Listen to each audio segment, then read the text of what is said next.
Basic sciences کا role engineering sciences کی ترقی میں بہت زیادہ ہے. 19ویں صدی اور 20ویں صدی میں ویسٹ میں یورپ میں اور امریکہ وغیرہ میں میکینکس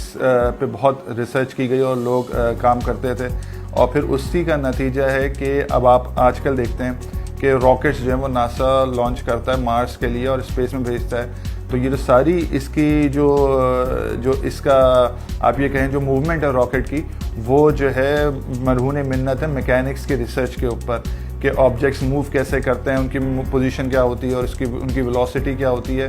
اور ہم ویسے تو بچوں کو شروع سے پڑھاتے ہیں کہ نیوٹنس کا سیکنڈ لا آف موشن جو ہے F=ma ہے, لیکن F=ma سے ہم جو ستارے ہیں ہمارے یا جو ہمارے پلانٹس ہیں ان کی جو موومنٹ ہے سورج کے گرد, اس کو بھی پڑھتے ہیں, اس کو بھی سمجھتے ہیں. جو راکٹ لانچ ہوتا ہے زمین سے اور چاند تک جاتا ہے یا آسمانوں میں جاتا ہے تو ہم اس کو بھی پڑھتے ہیں. تو بیسک سائنسز نے بہت فنڈامنٹل رول پلے کیا ہے انجینئرنگ سائنسز کی ترقی میں. اور آج کل جو انجینئرنگ سائنسز ترقی کر رہی ہیں, مثال کے طور پہ جیسے مشین لرننگ ہے, تو مشین لرننگ وہ بنیادی طور پہ جو ہے وہ میتھمیٹکس کے 2-4 کورسز کے اوپر بیس کرتی ہے, جس میں ایک میں بتاؤں آپ کو کہ آپٹیمائزیشن ہے, ملٹی ویریبل کیلکولس ہے, لینئر الجبرا ہے. اب ایک میں آپ کو کتاب دکھاؤں, یہ linear algebra and learning from data, یہ MIT کے پروفیسر کی کتاب ہے گلبرٹ اسٹرینگ کی,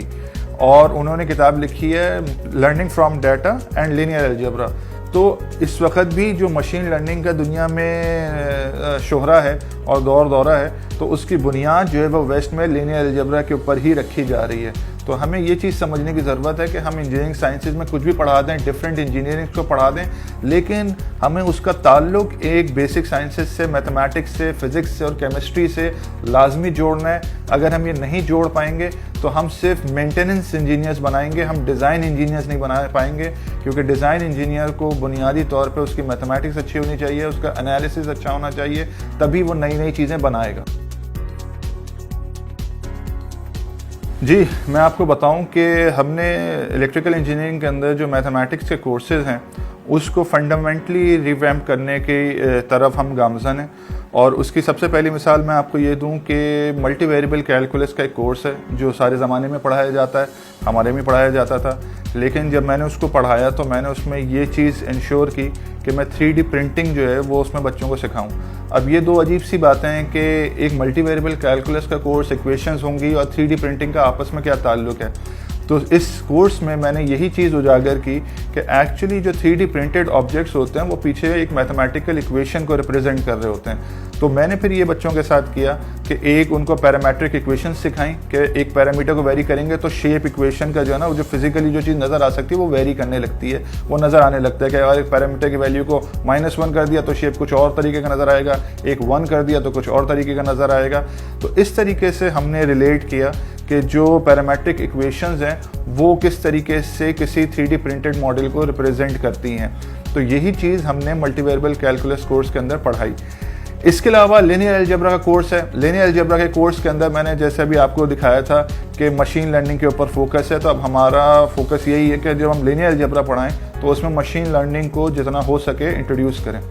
اس کے علاوہ ڈفرینشیل ایکویشنز کے کورس میں اب ایک بات ہے جو الیکٹریکل انجینئرز ہیں وہ سب سمجھتے ہیں کہ لینئر کنٹرول سسٹمز کا ایک فیلڈ ہوتی ہے. تو اس کے اندر جو کنٹرول اسٹریٹجی سب سے امپورٹنٹ ہے دنیا میں وہ PID ہے جو انڈسٹریز میں یوز ہوتی ہے.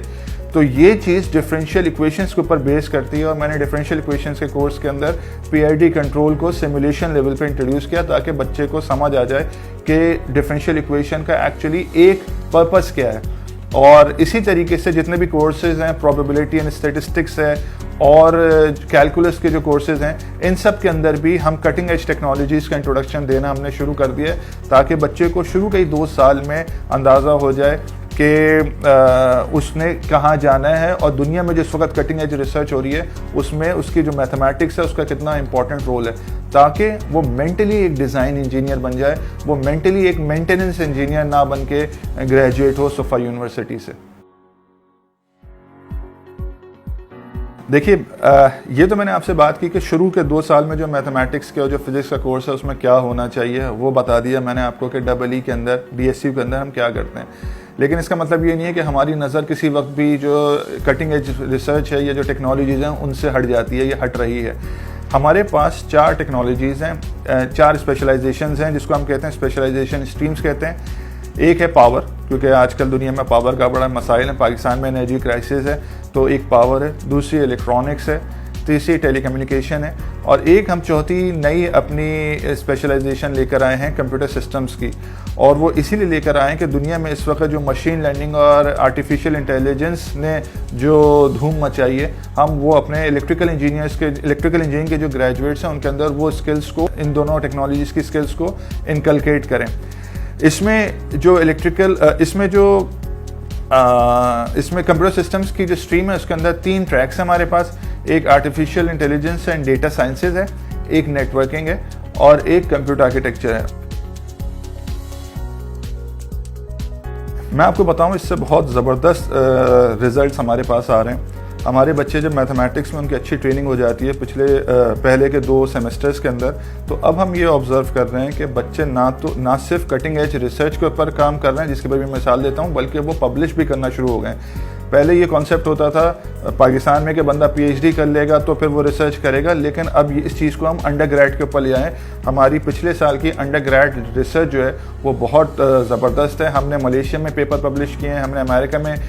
پیپر پبلش کیے ہیں اپنے فائنل ایئر پروجیکٹ سے, اور ہمارے کچھ پروجیکٹس جو ہیں وہ ٹیکنو فیسٹ, ایک ٹرکی میں کمپٹیشن ہوتا ہے, انٹرنیشنل کمپٹیشن ہے ٹیکنالوجی ریلیٹڈ, اس میں ہمارے 5 گروپس جو ہیں وہ ایڈوانس راؤنڈس میں پارٹیسپیٹ کر رہے ہیں اور کمپیٹ کر رہے ہیں, اور ہم بڑے پر امید ہیں کہ شاید گولڈ میڈل ہی جیت جائیں. اللہ تعالیٰ سے دعا ہے کہ ایسا ہو جائے. اس کے علاوہ یہ تو میں آپ کو بتا رہا ہوں کہ بچے جو بچوں نے ریسرچ کی ہے. دوسرا یہ ہے کہ ایک ہماری ڈپارٹمنٹ کی ریسرچ ہے ڈبل کی, جو میری اپنی ذاتی ریسرچ ہے, اور وہ ہے RISC-V کمپیوٹر آرکیٹیکچر کے اوپر. اور وہ ایک دنیا بھر میں اس ٹیکنالوجی نے ایک دھوم مچا دی ہے کہ ہر ملک جو ہے, ہر یونیورسٹی جو ہے وہ اپنا خود ایک کمپیوٹر ڈیزائن کر سکتی ہے. مطلب اب آپ اگر مارکیٹ میں جائیں تو آپ کو انٹیل کا مائکرو پروسیسر ملتا ہے یا آپ کو AMD کا پروسیسر ملے گا, لیکن اب آپ پروسیسرز کو خود ڈیزائن کر سکتے ہیں, اور ساری دنیا اب اپنے پروسیسرز خود ڈیزائن کرنے میں کی طرف چل پڑی ہے, تاکہ آپ کی جو ٹوٹل اتھارٹی ہے, ٹوٹل کنٹرول ٹیکنالوجی کا آپ کے اپنے پاس ہو, دوسرے ملکوں کے پاس آپ کی ٹیکنالوجی کا کنٹرول نہ ہو. تو صفا کے اندر ہمارے بچے جو اس چیز پہ ریسرچ کر رہے ہیں RISC-V میں, وہ اتنی اچھی کر رہے ہیں کہ مرل ایک انیشیٹو ہے پاکستان لیول کا کہ جس میں RISC-V پہ ریسرچ کی جاتی ہے. اس انیشیٹو نے ہمارے 3 بچوں کو جو ہے وہ ہائر کر لیا ہے فوراً, ایون بیفور گریجویشن. ایک میں بتاؤں آپ کو کہ پچھلے 2 سال پہلے کا بچہ ہے جو گریجویشن سے پہلے ہائر ہوا. اس دفعہ جو لڑکی ٹاپ کر رہی ہے, فرسٹ پوزیشن ہوگی یا سیکنڈ پوزیشن ہوگی جب رزلٹ فائنل آئے گا, وہ آلریڈی ہائرڈ ہے اور وہ میٹنگز اٹینڈ کر رہی ہے. اور اس وقت ہمارا کمپیوٹر سائنس کا 7 سیمسٹر کا ایک بچہ ہے جس کو ہم نے اس انیشیٹو میں شامل کر لیا ہے. تو اس سے آپ یہ سمجھے کہ جو انٹرنیشنل لیول کی جو ریسرچ ہے اس میں ہمارا پڑھا ہوا بچہ نہ صرف ایزیلی اس کے اندر پارٹیسپیٹ کر رہا ہے بلکہ اچھا پرفارم کر رہا ہے, کیونکہ صفا یونیورسٹی سے ایک کے بعد دوسرا بچہ جو ہے وہ اس انیشیٹو کا پارٹ بن رہا ہے, کیونکہ ان کو پڑھایا اچھا جاتا ہے اور وہ اپنے آپ کو پروف کر رہے ہیں. تو اس ٹیکنالوجی کو صفا یونیورسٹی کے بچے بہت آگے لے کے جائیں گے, ہماری کبھی امید ہے ہمیں. آخری بات یہ ہے کہ ہم تو اپنے حصے کی شمع جلاتے جا رہے ہیں, اور ہمارا بلیف ہے کہ آج جو صفا یونیورسٹی کے اندر الیکٹریکل انجینئرنگ ڈپارٹمنٹ میں جو ہم بنیاد رکھیں گے, جو بیج بوئیں گے, تو 20 سال بعد, 25 سال بعد, 50 سال بعد ہم ہوں نہ ہوں, ہمارے یہ جو بچے ہیں وہ ہمارے اس ملک کو آگے لے کے جائیں گے. اور انشاءاللہ تعالیٰ پاکستان ایک وہ دن دیکھے گا کہ جب ٹیکنالوجی کے اندر پاکستان دنیا کا سب سے اچھا ملک ہوگا اور سب سے آگے والا ملک ہوگا. اور یہ بات میں کہہ سکتا ہوں کہ انشاءاللہ لوگ پاکستان جابس کرنے آئیں گے.